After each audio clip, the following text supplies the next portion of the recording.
Before I start, let me tell you guys something. First of all, I've got a voice issue right now. That's hell when you've been a lawyer all your life, and I've been trying for months to figure it out. I haven't figured it out yet. So if you don't quite hear what I'm saying, it's because of the whatever. I've had MRIs here, you name it. But Sure, anyway. we understand. Okay? So, you know, if I'm struggling, if you can't hear, just say repeat and I'll try. If I have a drink. Would you like a drink of water? No, if I have a scotch, you wouldn't understand a thing. It would be really flipping, okay?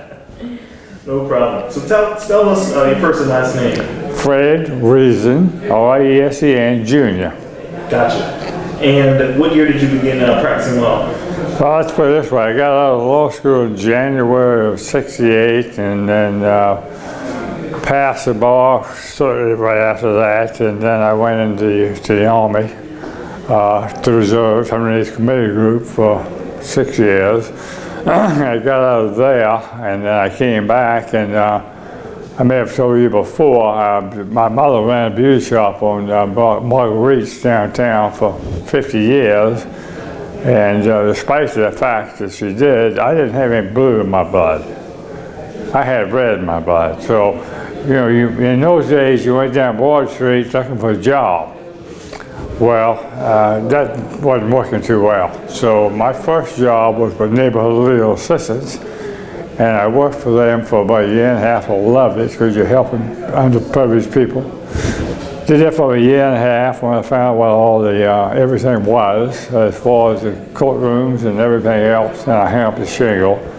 And back in those days, what we did is we kind of knocked on other lawyers' doors and say, hey, got a little work, and so they'd shoot you a little something, you know. And so I did that. But I was on, I hung up my shingle on the corner of Queen and Meeting Street initially. I was there for maybe a couple of years, maybe 2 or 3 years. And then I just decided, I said, you know, I got red blood. And these people on board, we've been here forever. What the hell?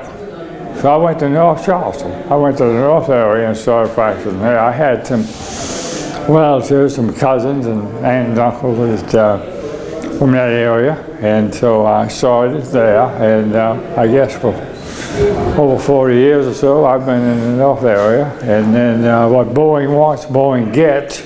And they decided that they wanted to come through our office on West Montague, which was a regional law firm. We've been there for that 30 years, and the county says, oh, we're going to condemn it. We ain't seen the first goddamn penny. Bottom line was, when you have a situation like that, you can't bring other lawyers in. You're kind of screwed. You know, what are you going to do? So our firm of about 30 years finally had to split up. And when my son, who had come in the office with me, he was with me for about 4 or 5 years, and then he went to the solicitor's office about 3, and Trip. And when he had your son, when he had your child, and figured out what it was going to cost, he said, asked me how he could come back. I said, yeah, you can come back, but don't be looking for a fat paycheck, and you have to work on it. So, well, tell me this. He came back. Just in closing here, tell me this. What is the best piece of advice you gave your son in the practice of law? Well, back in those days, I might not have given him the same thing, but he, like me, has always been a hard worker. And the beautiful part about the practice of law is that you can, there are a number of areas you can be in. You know, when I hung up my shingle, the first thing I did was, you know, what came in the door.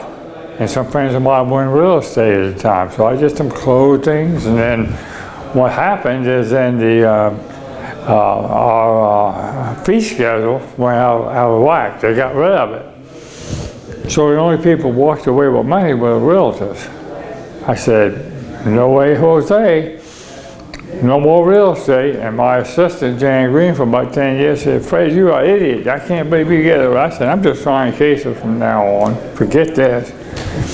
So I started doing that and loved every minute of it. And then probably about 36 years ago, I got, back in those days, the Steinberg law firm were the only ones that did injured workers. Okay, and all of the attorneys would send stuff to him, and we'd split the fee. He'd split fees with you, and I found out one time that my fee wasn't supposed to be what it was after the client told me. I had a conversation with him, and I said, "Damn, well, I come to your office so you count your money. I'm trying to survive." And so I decided that maybe I'd handle the comp case.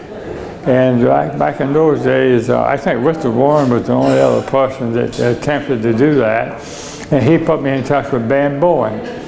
Ben was one of the people that helped write the act. And I contacted him, and he was so nice. And shortly thereafter, he asked me if I would come with him. And I said, yeah. And we formed the Injured Workers Association. That was about 35 years ago. So when people say, what's the most important and most pleasing thing you ever did practicing law? Well, I hated domestic law, but an adoption was wonderful. Everybody went away happy. Now I tell them, hey, I love injured workers because all I want to do is get fixed medicine and get back to work. So it's a great feeling. So what I would tell lawyers today was, hey, do what feels good here in your heart. Do what you feel comfortable with. Do what you want to do. If you're not happy doing it, don't do it.